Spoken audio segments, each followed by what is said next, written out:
summer as an opportunity to build a really strong enrichment program to bring our students back in. Monday, CBS 2's Andrea Klein-Thomas spoke exclusively to the new school's chancellor, Misha Ross-Porter, on her first day on the job. Getting kids back to school, getting them back connected to their resources on a daily basis is going to be critically important to moving the system forward.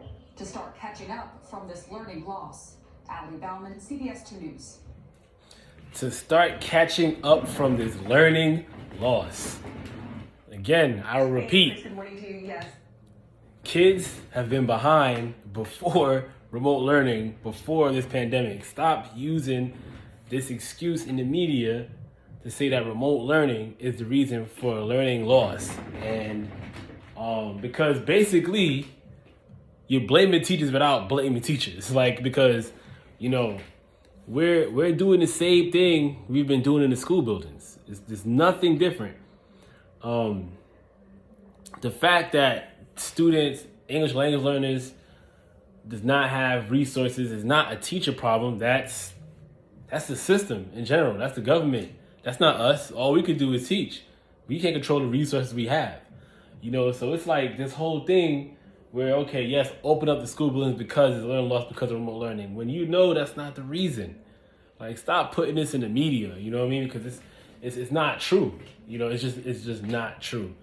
And it basically comes back to the teachers, we ain't doing nothing, the schools ain't doing nothing, where we could only do with what the resources we have. And there wasn't enough resources in school.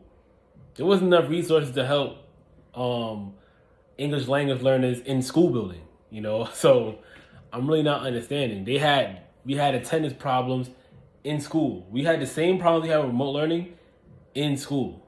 Kids weren't engaged in school either, so it's like, let's knock it off, man, for real. You really can't compare the two. You can't compare remote learning and in-person learning because they both have pros and cons, right? Remote learning may be for some, in-person may be for some. And there are success stories to remote learning, but no one puts that in the media. It's all negative. It's all negative, right? It's all negative.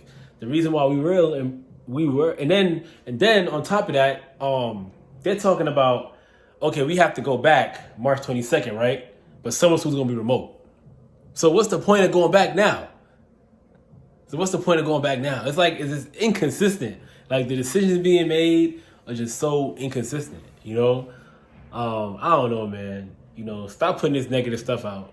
Stop comparing remote learning to in-person learning because one is not better than the other. There's a lot of cons to in-person learning. There's cons to remote learning. Whatever we do, we have to make the best of it. And honestly, the lack of resources is not a teacher or a school problem. That's the government. So get us the resources we need and start spending this money. Start spending this money the right way. Y'all spending billions of dollars on standardized testing, but we don't got the resources to be able to have these kids be successful learners. So let's start putting that money towards something, useful to help us in the classroom every day. Let's talk about that.